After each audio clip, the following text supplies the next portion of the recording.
Hi guys, thank you.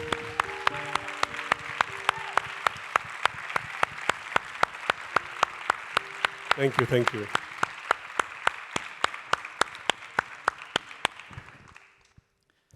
Thank you very much. Thank you, Zaid, for this wonderful film. I'm sure that you all have tons of questions, but I'm going to start with one that I had. I watched your film for, it's my fourth screening. And when I look at your characters, I can't believe that you made them up. They're so realistic. Every character has its own background, personality, dialogue. How did you develop them? Are they based on realities, the relationships, who they are, where they come from? Well, the thing is, these four women are, the story of these four women is not exactly the story of my mom and her three sisters, but kind of, two of them. But the characters are very based on the personalities and characteristics of my mom and her three sisters. They are basically the four women that, it's because of them I'm standing here today. They're the women who made me, they're the women who raised me. In a way, I was the firstborn in my mother's side, so they were all literally fighting over who takes a piece of me. So I got a front row seat to their lives, and that's why I think it was very realistic. So they actually based them on their characters, or how did it work also? Two of them on the character, four of them on characters, but also two of them are very close to the stories in reality, with a little bit of, dramatization, or maybe toned down dramatization, because my aunt's life were even more intense. So they saw themselves? Oh, yeah. Actually, my aunt, who is most like Samah, when she saw the movie, she's very sarcastic, and she's very like, nothing makes her feel anything. And when she saw the film, she like cried next to the bathroom, and she told me that it made her feel like she wished she did the things that Samah maybe probably did in the film. In a way, just a little addition, in a way I feel like this film to me was rewriting the story of my mom and her three sisters. It's like the fantasy that I wish they had done for the most part. Wow, thank you. We'll take questions now. Okay, thank you. They love it so much. No. Yes, but I'll have to give you the microphone. First of all, I want to say I really, really enjoyed this. It was honestly incredible to watch. I guess my question is, you kind of have four protagonists, but then we start with Zainab and we end with Zainab, and she kind of feels like the core of this to me. So at what point in the 7 years did you decide that that would be the case? The first thing that I was still doing my master's in LA, and the first thing that my teacher told me is, do not write a story with four main characters as your first feature film. And I did, because I'm very stubborn at the time. And the thing is, when I first wrote the story, the first thing that I wrote on paper was Zainab. And I actually heard Farah Abseso's voice in my head. I never thought in a million years she'd be in my movie. I never thought any of that, because I'm a huge fan of Farah. And when it's a story that has multiple characters, it was really, really tough to balance, because each of them had her own story within the big storyline of like finding their father. So it was very, very challenging to find the balance. And I realized that I have to tell the story kind of from the point of view of one of them. And I chose Zainab because I have a lot of similarities with Zainab too, with all of them actually. So it felt like if it's done this way, it will be more, the narrative will flow more naturally. Thank you.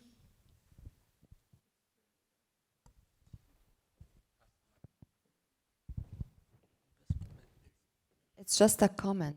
I'm very impressed how you portrayed that men have this feminine, female and male side, and so does women.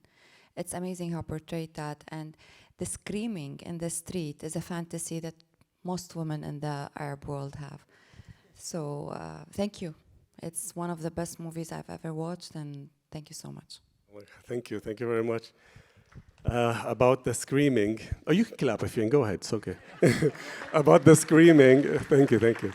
About the screaming, actually, when I started this movie, the idea came up because I was coming back home to Jordan with all my awards and my accolades for my short film, and my mom she really loves me. I know what they call me بالعربي ابن أمه. She's like always like showing me off and inviting her friends, like, oh, شوفي ابني شو عمل, look what my son did. And she was very happy for me, but at some point I felt like there was sadness in her eyes every time I come and tell her all these things, until one day I was like, I need to know what's up. Are you not happy for me? And she told me something that really broke my heart. She said, having to be the perfect older sister. In Ashrafiyya, by the way, where we shot the stairs, that's exactly where my mom was born and raised. I insisted to go and shoot there. And then she said I had to be the perfect example of the wife to a very maybe harsh and maybe unforgiving family of my father, his sisters and whatever. Is this somebody recording this? No, okay.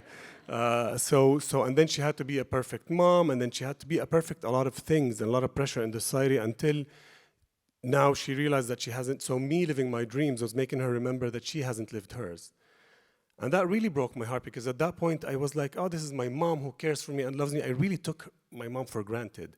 And then I started talking to my aunts, and then I started remembering things from the past, and then I sent out surveys in reaction to what you said about the screaming, and literally 300 surveys to women of different backgrounds, like religiously, economically, socially, all backgrounds, and every single one of them had a fantasy of screaming.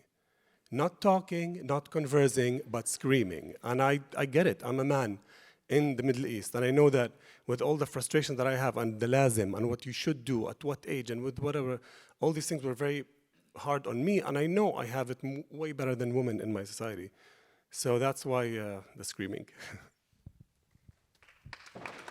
Yes, over there. Zaid, first of all, thank you very much. This is a really, really deep movie, and I'm having a hard time believing this is your first movie, actually. You set your bar very high for yourself. But you did mention... I'm freaking out, by the way. I know, sorry. You did mention 7 years, and my question is, how would this movie been different if you produced it like 5 years ago? What changed in your writing in 7 years? What changed in the characters and depth of the movie? Or was this something you've always had in your head? Thank you for this question. Actually, I think I'm a firm believer that while we have a lot of great ideas in the region, the Arab region, we don't give enough time for development. Every time, like when the money's there, people just go and shoot. Part of the thing is I had successful short films, so I wanted to write a feature film that is like, that works, that people like. And if I had produced it 5 years earlier, I'm sure it wouldn't have been this maybe true to the female experience. Because I did first of all, I surrounded myself by very strong, opinionated women, whether it's crew, whether it's producers, because I wanted to, honestly, I am born and raised in Jordan. No matter how feminist I am, or how open I am the son of this culture. So I was making sure that I'm not going to say anything. Like 90% of the content we see, the Arabic content, especially on TV, that is a female story written from a male perspective. And there's judgment, there's lack of layers. So I did not want to do that. So I guess I'm glad I shot it now, not 5 years ago. 5 years ago. Nobody was giving me money 5 years ago anyways. Yes, anyone else? Yes, go ahead here, please. No, the microphone is behind you. Please use it. Sorry, it was off. Thank you so much for this film. I mean, I grew up in Amman, so it was really interesting to watch this. And I have a couple of questions. You already touched on my first question a bit, but I was really curious of your position as a man writing this film, because you really wanted to stay true to the female experience. And I kind of want to hear more about what you did to navigate that and to stay true to it, because there is a dynamic there. So I wanted to hear more about the surveys or anything else you did.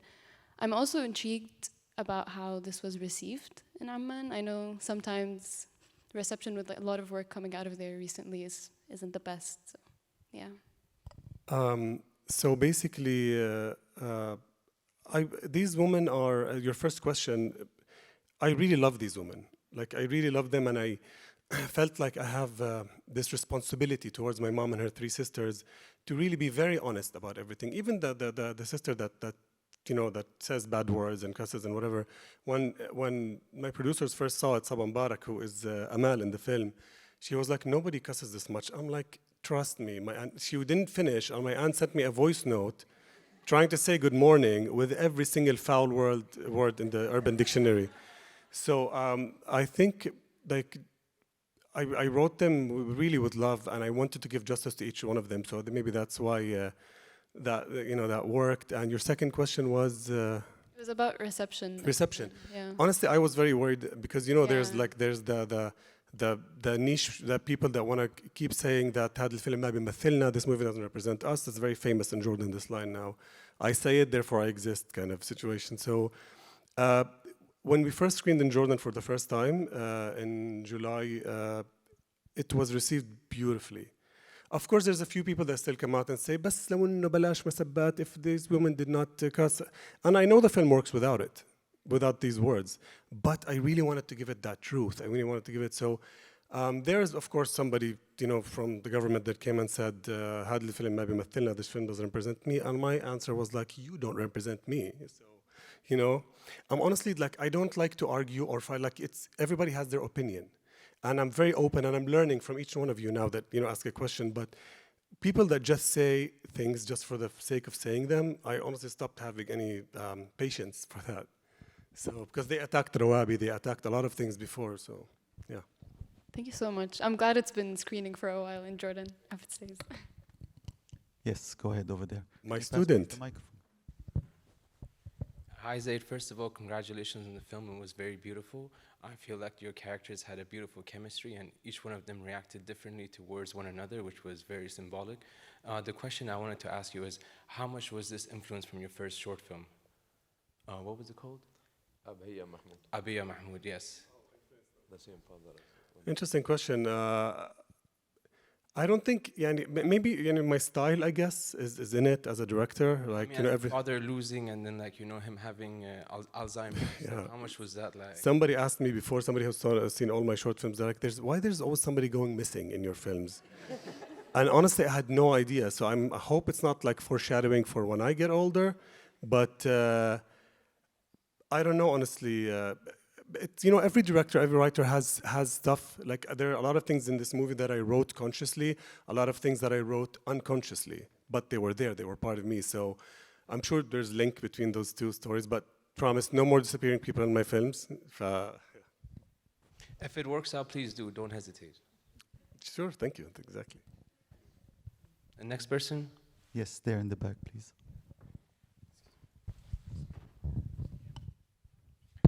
First of all, I want to congratulate you for the magnificent work. And I'd like to ask a question. So what do you think is the solution for the problem that we've seen in the movie? Which problem? The feminism. Honestly, I think the main problem in our societies is not because, of course, women get the worst end of this cultural equation, but men also are so entrapped in the whole idea of honor and sharaf. Like, men, there's a huge space in each man's brain that focuses on what his mom or sister or wife or daughter is doing, that is also limiting somebody else from living to their full potential. So I feel that as soon as we know that, as soon as we grasp that as an idea, as like an idea that once I'm my existence automatically puts my sister's existence, for example, or puts a lid on it, or stop, then I'm also limiting my own growth as a person. So it all comes from a place of insecurity, from, I would say, toxic masculinity that, men and women have, for the most part, in a place like Jordan. So inshallah, hopefully there will be a solution. I know that now they're looking into the whole topic of marrying a 15-year-old after there was some sort of movement after the film. So I hope the film changes something. But most of all, I hope this film tells people that life is precious. This mind and this heart is ni'mah, it's like a blessing from the universe. If we don't treat it right and live our life to our full potential, then what are we doing? Thank you. More questions? No, I just want to clarify. So the correct answer should be, we should find balance, correct? To know our rights and to give the other person his rights. That too, correct, yeah. Balance. Yes, but there's sometimes some people step over, Exactly. The thing is with the balance, you're right, of course everything in the world should have balance, but the thing is like we are, the mizan, the way it's so unbalanced now that I think it needs to go like, it needs to like really break شو بسموه الميزان بالإنجليزي يعني the scale and to get to that balance situation I feel. There's another question over there, please. There in the back. Excuse me, where are you from? Yeah? Jordanian, okay. Yeah, thank you. I don't have a question. I just want to add to the conversation. And I think you really touched on it in your film, but this is not just man versus woman. It's about the economy and money. I grew up in Jordan and I'm very privileged. And I just want to say that these problems are not, you know, all men versus all women. It's about society and which area you're born in and which schools you can go to. And the woman who went to Dubai or the woman who married a rich husband, they had so much more freedom than the two women who were not able to do that. And I think that was really great. Thank you. Thank you. Well, the thing is also like, for example, the situation is not, yes, financials play a huge role in it because if there's financial independence for women, a lot of them would maybe take different decisions. But for example, you have the character of Samah who has these things, but she has, you know, also a completely loveless marriage. It's all because they didn't make their choices. They didn't decide. Was there a question here? Yes, any more questions? Yes, here.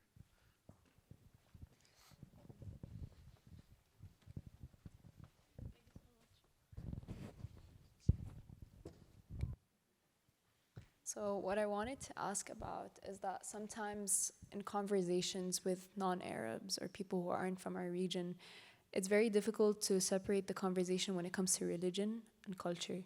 There's always that mixing and not understanding where religion stands and where culture stands and what are our religious practices and cultural practices.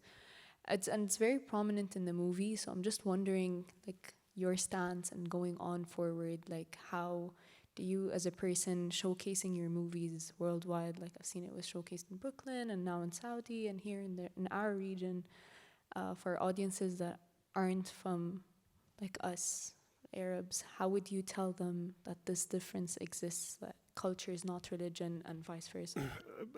Good question, thank you for that. Now the thing is, there was this question that was asked in New York about the character of Amaal by this older American guy, and he said, he was asking about the character of Amaal and how religion, like because he knows, like, or he heard that there's going to be like a series or something, how much am I going to take religion part of it? It's not about religion to me at all.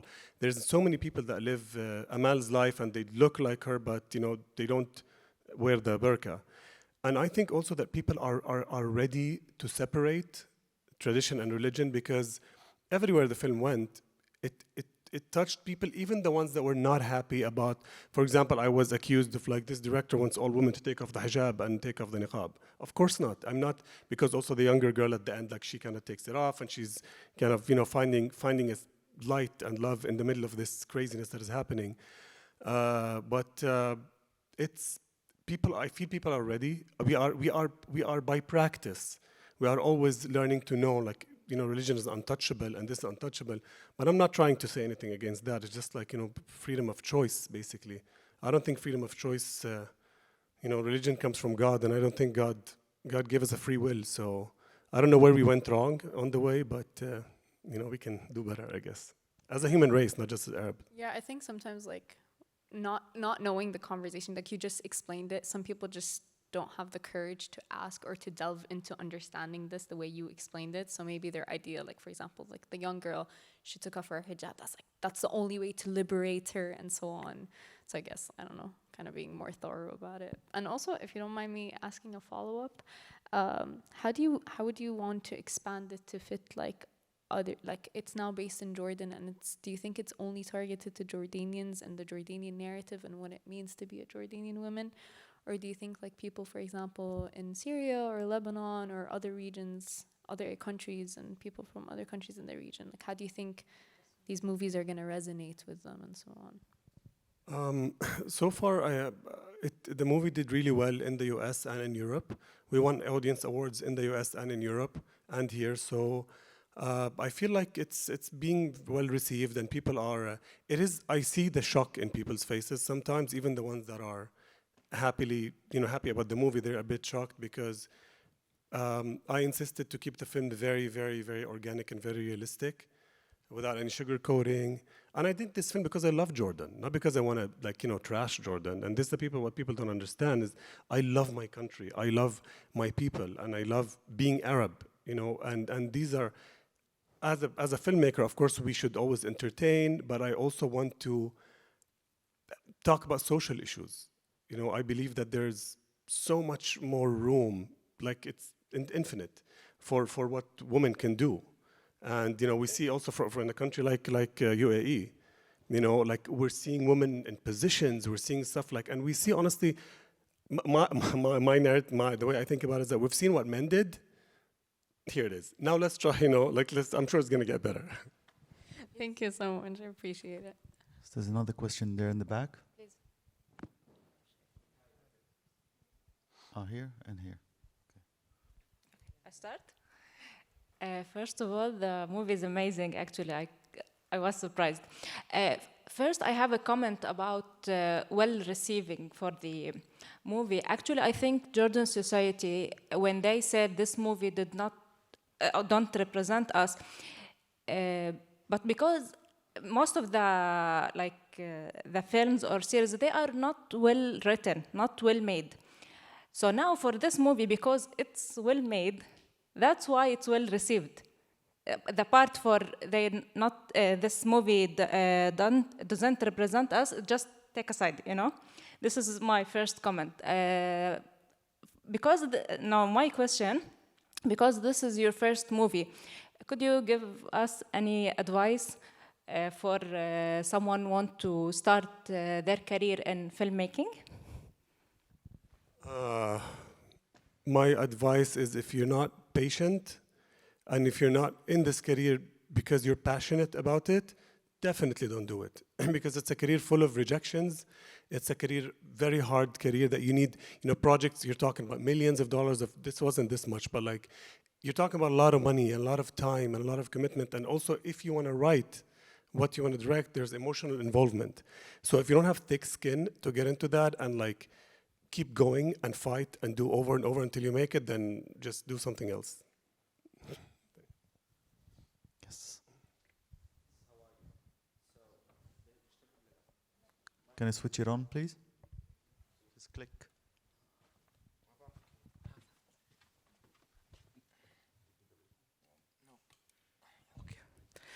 So this is actually my 7th screening for the film, but Shukran. But I could understand one thing about when she cuts the dress. شو بدها؟ When what? لما تقعد تقصقص بالفساتين تبعونها. القماش the pieces of fabric. شو I mean, it's what I meant, and I feel it's coming across to people. Some people are understanding different things, but Zainab, in a way, she is the seamstress not only in the neighborhood, she's the seamstress of the story. She kind of sewed the whole family together again by what she did. And also these fabrics represent everything that she is not. Because, women, especially women that are not married in most Arab countries, are kind of sideswiped. So she makes all these dresses to these women, like the lingerie, the wedding dress, the doctor, all these things, but she's none of them. So she keeps those, it's like her secret. She keeps part of them, and what she needed to do is to liberate herself from them, which is why she threw them. Thank you. Welcome. He saved you one more screening. Now you get it. You have to come to 2 more. 10 is the minimum accepted. I actually paid more than... We'll take one last question over there. For this movie.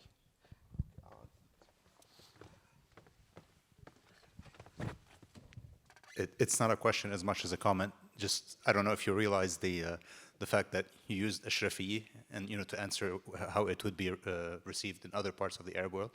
And I promise you take the same characters, you put them in the Ashrafi in Beirut, and it would still hold the same meaning, regardless of, you know, accent or religion or socioeconomic status. Just the way you represented it. Yeah, but just actually it took me a few times to realize that you're talking about Ashrafi. That's not in Beirut, that's in Amman.